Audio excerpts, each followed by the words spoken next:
welcome. It's yet another very beautiful day right here in the capital city of Nigeria, and you're tuned to your first agricultural television station in the nation, talking about the Agricultural Research Council of Nigerian Television. And of course, anytime is the time of the day you tend to see this program, or rather this face on your screen, it means it's time to talk about something about agriculture. And of course, this is the program Aqua Farming.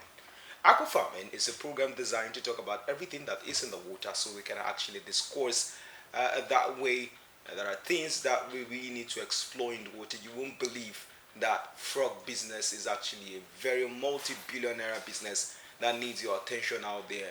And of course, of them all, out of the aquatic animal, fish is the major aquatic animal that is highly farmed and highly appreciated.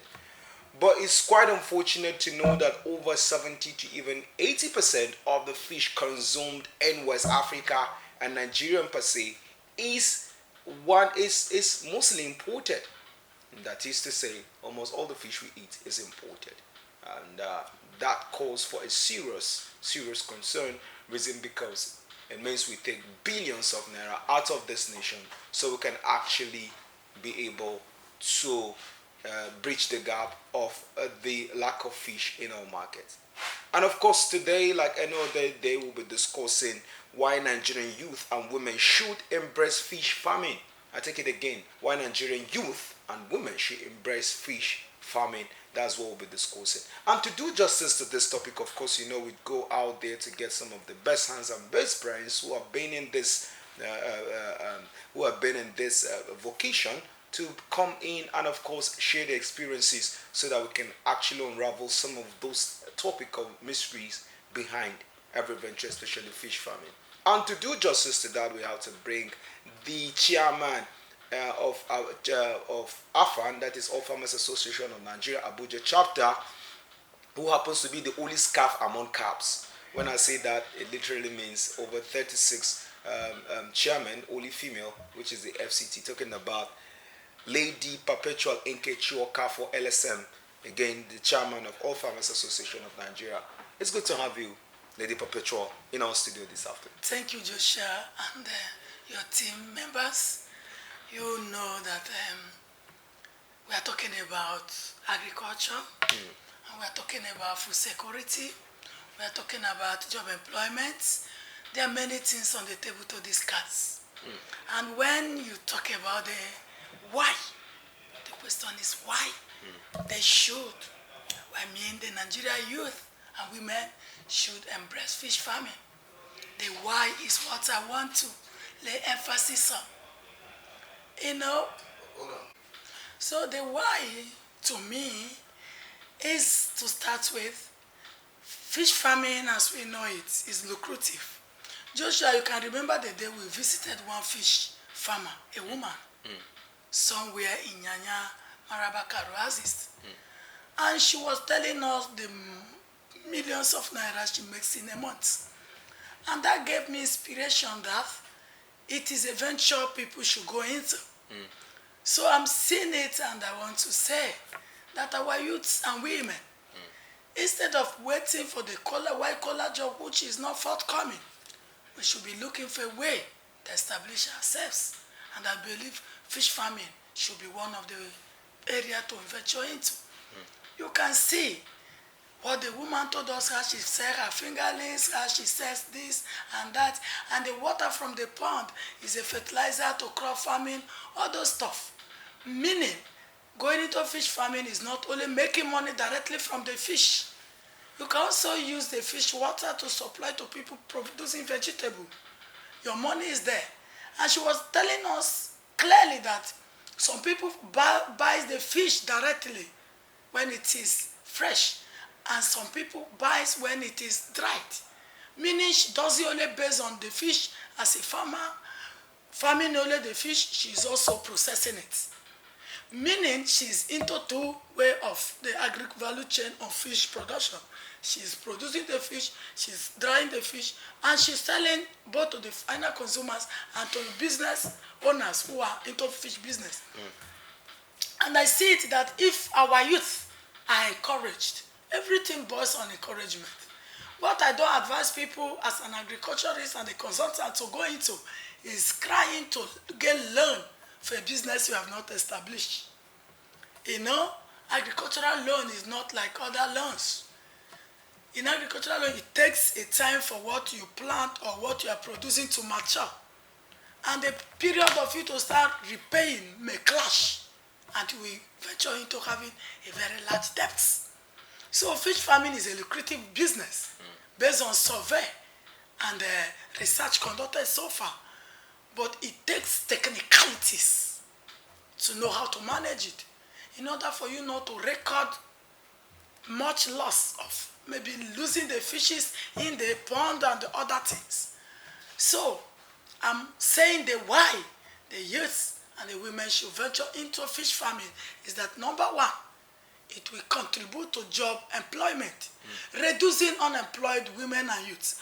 And you know, women, the homemakers, the nutrition decision makers.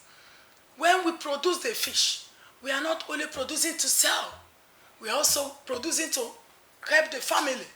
The money you will use in buying, though I tell people, even if you are a farmer, whatever you take from the farm, put it, quantify it into money, so that you can firmly tell people that in a week, this is what I spend in my family. That's why that I am the producer. You cannot just go to your pond, carry fish, prepare. If you say in kilo, weigh it. I know today the fish I'm cooking amount to this so amount. Now you are reducing burden of going to buy the fish. You will still say to make your money. You understand? And the youths, instead of waiting, venturing or joining into some activities that is not worthwhile, that you will be hiding while nobody is running after you, you will pursue a lucrative business like fish farming. Only what you need to know is for us, the advocate, farmers advocates, to seek support from the government and other relevant agencies. Yes, I was actually going there. Yeah. You know, a lot of people have actually said anytime you approach government and say we want you to empower, also encourage us, they say they don't encourage stand alone. That is an individual farmer. They prepare farmers in clusters. So what's the rationale behind making sure you're in clusters? Why not call Mr. A? Because in clusters, some are serious, some are not serious. Some just venture into it because maybe someone included their names. But there are some people who are really passionate about this business of fishing. So why is it that they have to be in clusters? Yeah, from my experience so far as a farmers leader, Joshua, you were with us in Buhari Area Council in Erufai Estate Farm setting, where my members who are into rice farming were empowered by the Federal Ministry of Agriculture, giving them knapsack sprayer, chemicals, fertilizer. Why were they identified? Because they are in clusters. And when you ask why, based on my experience so far and the reasons government gave for the cluster farming, which is one of the reasons why I put in my message during our Farmers Day, which happened 10th and 11th, that we are crying to FCT minister to give us farms or lands in the 6th area council for farmers to go into cluster farming. The why is this? Government has made it that giving money to a single soul, if it disappears to the air, you cannot trace him or her. But in clusters, there must be somebody to be held responsible. You can recall when the minister wanted to hand over what he brought for the farmers.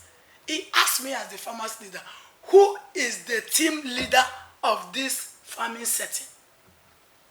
I told him Mr. Theophilus and Mr. Tanko Hagai as the secretary. He said, okay, these two people, though these are the people we should hand over this to, believing that it will get to the farmers. I say yes. And those materials were handed over to them, and I beckoned on the minister, sir, would you please permit this thing to be taken to a safe place where the farmers will share it among themselves? A minister bought the idea, seeing what was happening there, that if by any mistake those things are left, the unwanted, you know, when you talk about unwanted elements, which is called weed, in the crop of rice, when you see maize there, it becomes unwanted element. So there are people who may think the materials is for Buhari area council farmers. You understand? They will start fighting over it. It's our own. But to make sure it is for those in that cluster, I seek the minister's permission to permit the people in that cluster, the leaders, to take custody of those things. I'm living not in Buhari area council, though I have my all farmers in the whole 6 area council are under me. But I believe they know the safer place to safeguard those things. And minister gave that permission, even assisted them to take it to that safe place. The tanko had just called me that they called him from the ministry to come and take more of the input. And I told him, go ahead. My joy is seeing the farmers taking what belongs to them by themselves. Not me as a leader. You give me 30 trucks, as one Mr. Ephraim said, that the 30 trucks of fertilizer made for FCT farmers were given to him. Is it the way it was to be done? I was given a mandate as the chairman of AFA that I should monitor the distribution of those materials to get to the farmers. Not that I should collect that materials and share to the farmers. No. Monitor the distribution. And somebody could tell me that he was giving 30 trucks of fertilizer and no farmer in FCT can boldly say I receive one. Cluster way why the cluster is to know who is to hold accountable in case of any misuse or any abuse of any assistance given by the government.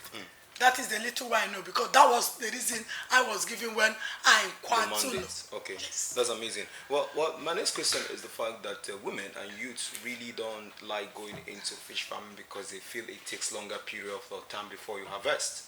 A proper fish that is of a sizable amount costs much now, but then maybe you might, in a year, you might go like 2 times, like 6 months each, before it gets to the 1 kg or 1.5 kg before you can actually take it to a reasonable size in the market.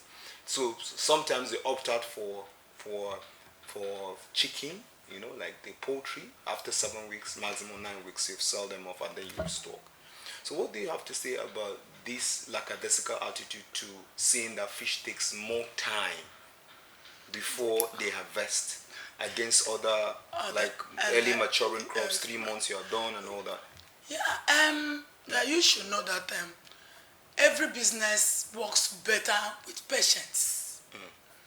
You can see that somebody who planted yam, it takes time for it to mature. Cassava also takes up to 6 months, even to 1 year. So if a farmer can give that, though those ones are not being fed the way fish are being fed. But one thing is that if you want to venture into any business, you should know that that business has pattern. Every business, every farming process has pattern. Like a potato, white potato stays longer to mature than orange flesh sweet potato. Orange flesh sweet potato, 3 months you are harvesting. Meaning you have to plant almost 3 to 4 times in a year, depending on your area of planting. So that person that want to actually go into fish as a business will be considering the profits ahead by venture if God helps. And there is no outbreak of disease, there is no mismanagement, and there is no inadequate fund to feed it properly. That any amount spent must be recovered. What we should be looking at in any agricultural venture, any business at all, is the profitability at the long last. We think, when we jokingly play, we will say it's not how far, but how well. So you look at the chicken, you look at other business, you still know that everything has what people prefer. There's somebody who may not like to consume chicken, but it goes for fish. So think that you want to contribute to make fish available to that soul. Agriculture is a very business that people should have a focus of what you want to achieve. You talk about you want to contribute in making food secure. Don't look at the length. Only your prayer is that money should be available, funds should be available. Then you should be assisted in any way you need assistance, so that you will be able to bridge the gap you want to close. As an extensionist, I should have a gap I want to close. Like if you want to go into research, they will ask you of all the topics, of all the areas, why are you going into this? You must have a reason to go into business before you venture into it. Even in teaching field, you go to classroom, you see some teachers who are just there because they don't see job.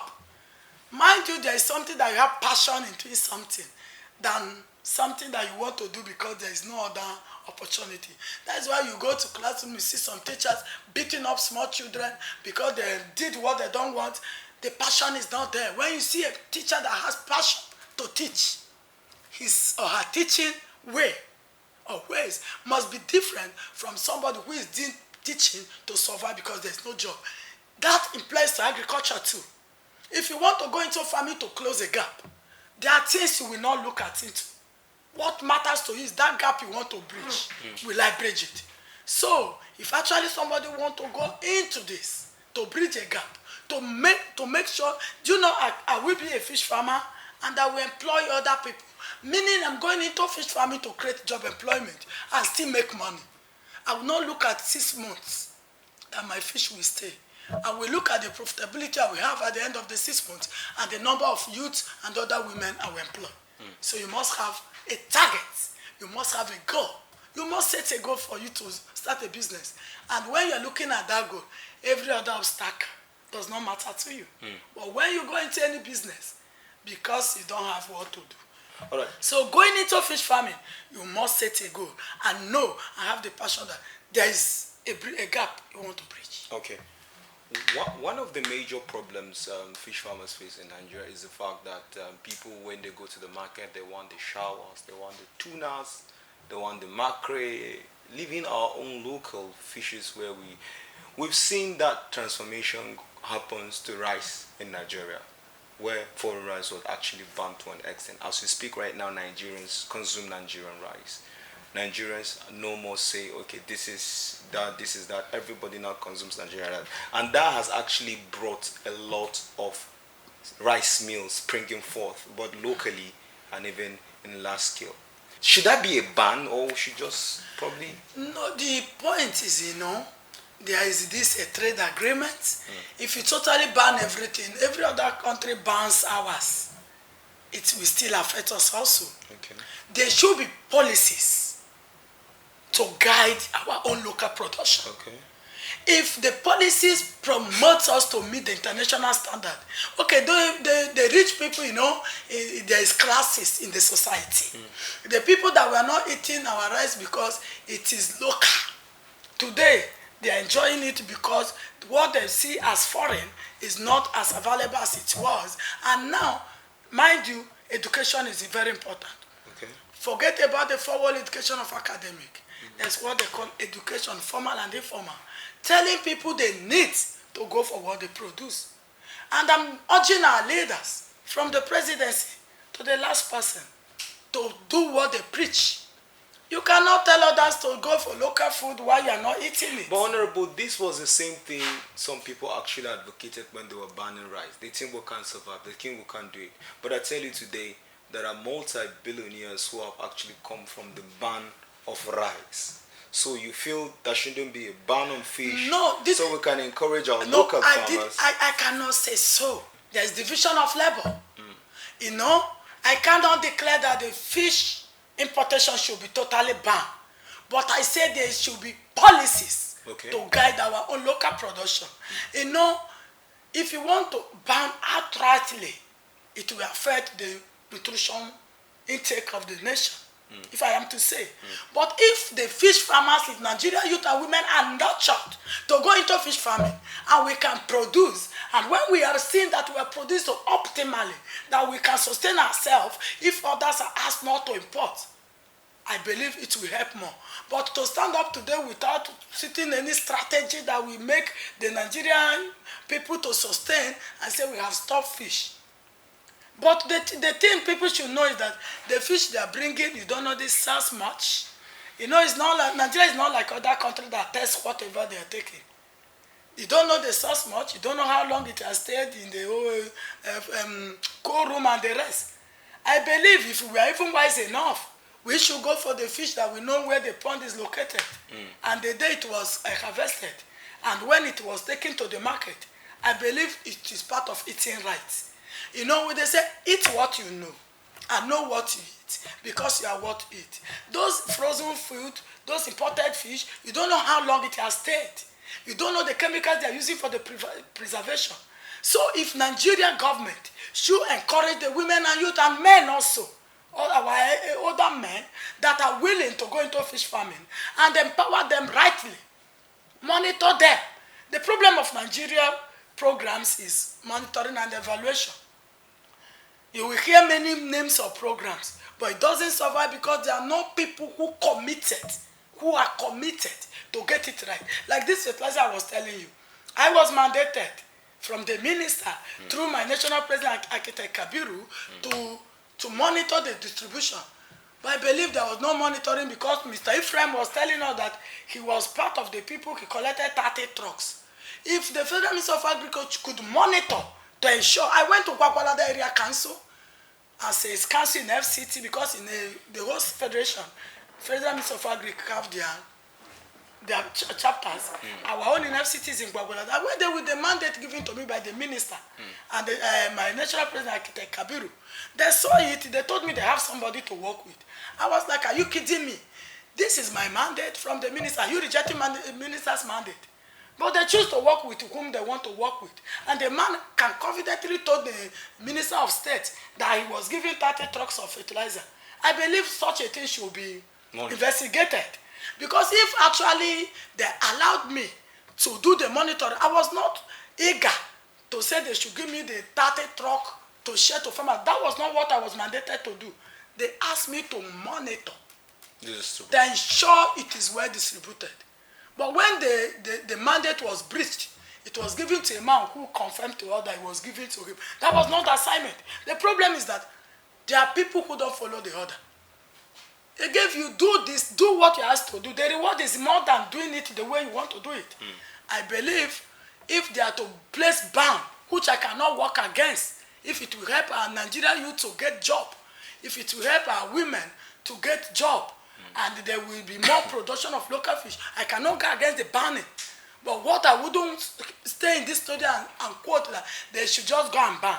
They should set a strategy in place to sustain the nation, even if such will occur. All right. Now, before we go now, my next question is that now streamlining it to your association, the AFAN, Abuja chapter, what is the major challenges Abuja fish farmers face? Because I believe the biggest fish market in Nigeria is in Abuja. Yeah. The Kado fish market. Maybe second or so, maybe Lagos or so. So today as we speak, the number of fish that came into that very place is enormous. 90% of the fish, they are not even in Abuja. They are neighboring state, Maiduguri, Niger even state, from and the south. yes, from south and the rest. So what is the major challenge your association, fish farmers per se, are facing? Yeah, you know, Abuja is owned by the federal government.